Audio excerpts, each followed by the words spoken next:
वन्दे ब्रह्मपुरादीपं श्रीसहजा नन्दं च मूलाक्षरम्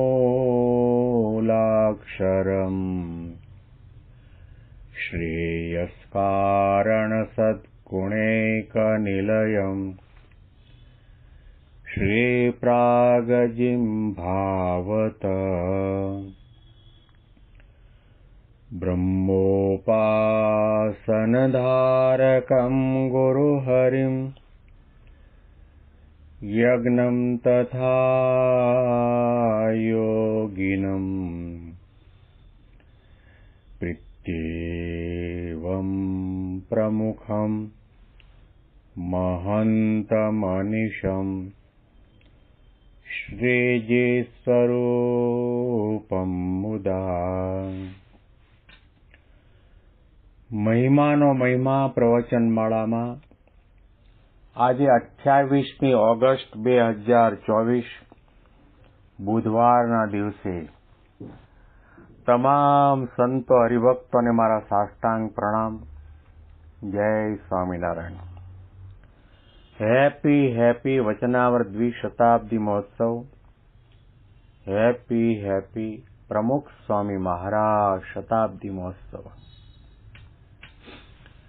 ગરડા અંત્ય પ્રકરણનું 14મું વચનામૃત છેલ્લા 28 દિવસથી આપણે સાંભળી રહ્યા છીએ. એમાં સંતો અને ભક્તોએ ઘણા આધ્યાત્મિક પ્રશ્નો મહારાજને પૂછ્યા. છેલ્લો પ્રશ્ન આત્માનંદ સ્વામીએ મહારાજને પૂછ્યો. એનું નિરૂપણ આપણે છેલ્લા 3 દિવસથી સાંભળી રહ્યા છીએ. ભગવાનના ગમતા પ્રમાણે જ જીવનના છેલ્લા શ્વાસ સુધી વર્તવું છે, કરવું છે. તેમ છતાં પણ બીજો એક દ્રઢ સંકલ્પ એવો રહ્યા કરે છે કે અમે એવી કઈ સાધના કરીએ, એવું કયું તપ કરીએ, એવા કયા વ્રતો કરીએ, એવી કઈ નિષ્ઠા દ્રઢ કરીએ, એવા કયા નિયમ ધર્મનું પાલન કરીએ કે સંત અને ભગવંતને અમારામાં વિશ્વાસ આવે. એના માટે શ્રીજી મહારાજે 3 ઉપાય બતાવ્યા છે કે ભગવાન અને સંતને આપણા ઉપર વિશ્વાસ ક્યારે આવે કે આપણે માંદા પડ્યા હોય ને કોઈ ચાકરી કરવા વાળું ન હોય તો પણ મનમાં મૂંઝાઈએ નહીં અને કોઈનો અભાવ કે અવગુણ પણ ન લઈએ. એનો અર્થ એ થયો કે ભગવાનને કરતા હરતા માનતા હો અને આત્મનિષ્ઠા દ્રઢ કરી હોય તો તમારા ઉપર ભગવાન અને સંતોનો વિશ્વાસ આવે. પછી બીજો મુદ્દો મહારાજે એ પણ કહ્યો કે આપણો કોઈ વાંક ન હોય, ગુનો ન હોય તો પણ સંત અને ભગવંત આપણું ભયંકર અપમાન કરે તો પણ ભગવાનનો અવગુણ ન આવે અને કોઈનો પણ અવગુણ ન આવે. અને ત્રીજો પ્રકાર મહારાજે એ બતાવ્યો કે આપણને ત્યાગી ગ્રહીને સત્સંગ માટેના જે નીતિ નિયમો આપ્યા છે એ દેશકાળના કારણે કદાચ એમાં ફેર પડી જાય તો મનમાં દુઃખ થાય અને એ નિયમનો ભંગ કર્યાનું તત્કાળ પ્રાયશ્ચિત પણ કરે અને આવી રીતે જો વર્તે તો ત્યાર પછી ભગવાન અને સંતને એના ઉપર વિશ્વાસ આવે. હવે આગળનો પ્રશ્ન આપણે વાંચીએ છીએ. પછી ભગવદાનંદ સ્વામીએ પૂછ્યું જે ભક્તજનના મનને વિશે ભગવાન અને ભગવાનના ભક્તનું અખંડ મહાત્મા હોય તે બીજાને કેમ જણાય? ભગવદાનંદ સ્વામીએ અતિ અગત્યનો પ્રશ્ન પૂછ્યો. સાધુ હોય કે ભક્ત હોય એના મનની અંદર ભગવાન અને ભગવાનના ભક્તનું અખંડ મહાત્મા સમજાણું હોય કે આપણને કઈ રીતે ખબર પડે? અતિ અગત્યનો પ્રશ્ન છે. પોતાને કઈ રીતે ખબર પડે અને જે સમુદાયની વચ્ચે રહેતા હોય એ સમુદાયના ભક્તો સંતોને પણ કઈ રીતે ખબર પડે? કારણ કે ભગવાન અને ભગવાનના ભક્તનો મહિમા દ્રઢપણે સમજાયો હોય એવા ભક્તને શિંગડા પૂછડા ન ઉગે અથવા તો પછી પાણી ઉપર ન ચાલે કે આકાશમાં પણ ન ઉડે, એવા ઐશ્વર્ય પ્રતાપ પણ ન આવે, આવું કંઈ હોતું નથી. પણ આપણને ખબર કઈ રીતે પડે કે આને ભગવાન અને સંતનો અતિશય મહિમા સમજાણો છે? આવો પ્રશ્ન પૂછ્યો. પછી શ્રીજી મહારાજ બોલ્યા, જેના મનને વિશે ભગવાનનો અને ભગવાનના ભક્તનો અખંડ મહાત્મા હોય, તે ભગવાન અને ભગવાનના ભક્તની નિષ્કપટ ભાવે પ્રીતિએ કરીને સેવા કરે અને દેહે કરીને સર્વ સંતને પગે લાગે, અને કોઈ સંત માંદા હોય તો તેનું માથું દાબે, પગ દાબે અને ખાધા પીધાની ખબર રાખે, અને પોતાની પાસે પોતાને મનગમતી વાલી વસ્તુ આવે તો તે સંતને આપીને પછી પોતાને કામમાં વાપરે, એવી રીતે મન કર્મ વચને કરીને જે વર્તે તેના અંતરમાં ભગવાનનું અને સંતનું મહાત્મા અખંડ છે એમ જાણવું. જુઓ, મહારાજે સરસ ઉત્તર આપ્યો કે જેને ભગવાન અને ભગવાનના સંતનો મહિમા સમજાણો હોય એવો જે ભક્ત છે, ભગવાન અને ભગવાનના ભક્તની નિષ્કપટ ભાવે પ્રીતિએ કરીને સેવા કરે. આપણે સૌ ભગવાનની સેવા તો કરીએ છીએ, પણ જેના જબાનમાં અક્ષર પુરુષોત્તમ મહારાજનું નામ છે, ગળામાં સ્વામિનારાયણની કંઠી છે, કપાળમાં તિલક ચાંદલો શોભે છે, સત્સંગમાં નાની મોટી ઘણી બધી સેવા પરિચર્યા કરતા હોય, નિયમ ધર્મનું પાલન કરતા હોય એવા સંત અને ભક્તનો આપણે મહિમા નથી હોતો. ભગવાનની સેવા કરવામાં આપણે આકાશ પાતાળ એક કરીએ છીએ, પરંતુ ભગવાનનું ભજન કરતા સંતો અને હરિભક્તો પ્રત્યે આપણને અણગમો પણ હોય, એની દૈહિક ક્રિયા જોઈને આપણને અભાવ કે અવગુણ પણ આવતો હોય, એના પ્રત્યે ઘૃણા અને તિરસ્કારની ભાવના હોય, તો સમજી લેવું કે આપણને ભગવાનનો અને ભગવાનના ભક્તનો યથાર્થ મહિમા સમજાયો નથી. ભગવાનની તો સેવા કરે, પરંતુ ભગવાનના ભક્તની, સંતની સેવા પણ એટલા જ ભાવથી કરે, નિષ્કપટ ભાવે કરે અને પ્રીતિએ કરીને. બે શબ્દનો પ્રયોગ મહારાજે અહીંયા આગળ કર્યો, ભગવાન અને ભગવાનના ભક્તની નિષ્કપટ ભાવે પ્રીતિએ કરીને સેવા કરે. હેતથી, ભાવથી આ માથે પડ્યું, આવી પડ્યું એટલે કરવું પડે, નહીં કરીએ તો આપણું સત્સંગમાં ખોટું દેખાશે, લાજે શરમે કરતા હોય, મને કમને કરતા હોય, તો પછી સમજવું કે સેવા પણ ન કહેવાય ને એને મહિમા પણ ન કહેવાય. મહારાજના સમયની અંદર એવા ઘણા બધા ભક્તો હતા,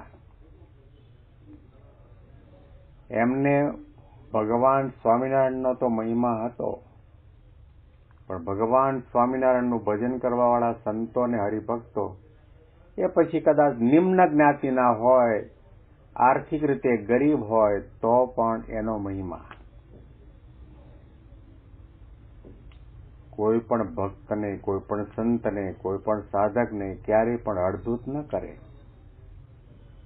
પંચાળાના ઝીણાભાઈ દરબાર ગામ ધણી ખરા, રાજા પણ કહેવાય, જ્ઞાતિએ દરબાર પણ કહેવાય, સમાજની એમની નામના અને પ્રતિષ્ઠા.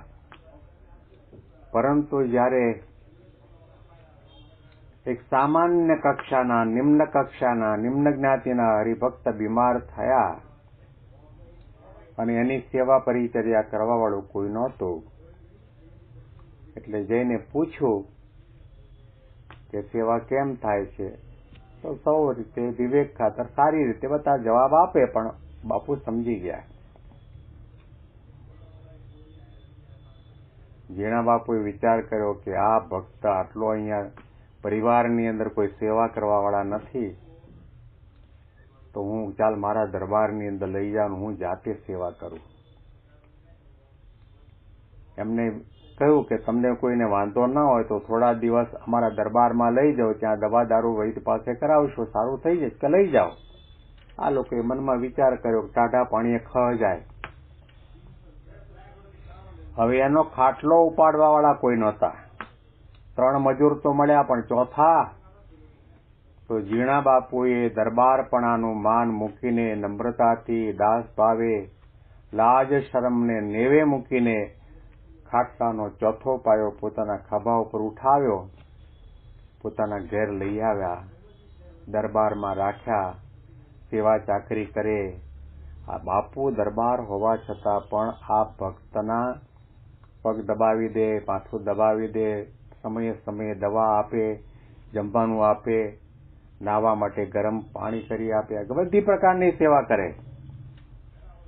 અને એક દિવસ એ ભક્તને જયારે માથું દુખતું હતું તે વખતે જીણાભાઈ દરબારે પોતાની બહેનને કહ્યું કે આપણા આ હરિભક્તની આપણે સેવા કરીએ છીએ અને માથું દુખે છે, તમારા ઘરમાં આપણા ઘરમાં મરી હોય તો વાટીને ખાંડીને આપો તો એના કપાળમાં લગાવીએ તો માથું દુખતું બંધ થઈ જાય. તો આ એના બહેનની એટલો બધો મહિમા નહોતો. કેટલા દિવસથી આ પડ્યા પાથરા આ ગરીબ હરિભક્ત હતા બીમાર, એટલે કંટાળી ગયા હતા. એમણે કહ્યું આપણા ઘરમાં છે નહીં. પણ બાપુ સમજી ગયા, જીણા બાપુ, કે કંઈક દાળમાં કાળું છે. એમણે થોડા દિવસ પછી પોતાને માથું દુખે છે એવી રીતનો ઢોંગ ધારણ કરીને કહ્યું, બેન મને માથું બહુ દુખે છે, તો મરી બરી હોય તો વાટીને આપો. કે હા હા ભાઈ હમણાં લઈ આવું. એ દોડતા રસોડામાં ગયા, મરી કાઢ્યા, ખાંડ્યા, પાણીમાં પલાળી એનો લેપ કરીને બાપુના કપાળમાં લગાવવા માટે આવ્યા અને હાથમાં જે વાટકો હતો તે હાથમાં લઈને કર્યો ઘા. આવા ભગવાન સ્વામિનારાયણના નિષ્ઠાવાળા ભક્તના માથામાં દુખાવો હતો અને તે વખતે મેં મરી માગ્યા તે ન આપ્યા અને મારા માટે દોડતી આવી, આટલું જૂઠું બોલી, મારે તારે કાંઈ લેવા દેવા નથી અને વાટકાનો ઘા કર્યો, અબોલા લઈ લીધા. આવા પ્રસંગની અંદર આપણને ખ્યાલ આવે કે એને ભગવાનનો અને ભગવાનના ભક્તનો મહિમા છે. શ્રીજી મહારાજ પોતે પોતાના કાઠી દરબાર હરિભક્તો સંતોનો સંગ લઈને અગત્યાએ ગયા. 2-5 દિવસ પહેલા પર્વતભાઈને સમાચાર મળેલા કે મહારાજ પોતાના સંતો અને હરિભક્તોનો સંગ લઈને આવે છે. તે વખતે તો બીજી વાહનોની વ્યવસ્થા નહોતી, એટલે કાઠી દરબારો પોતપોતાના ઘોડા લઈને આવે.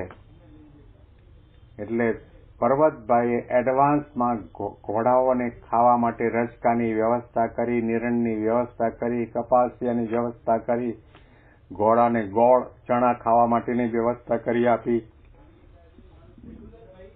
અને છૂટા વાવટા મૂકી દીધા. અને મહારાજને કહ્યું, મહારાજ આપ પધાર્યા, આપનો સંગ પધારો, ધન્ય ઘડી ધન્ય ભાગ્ય.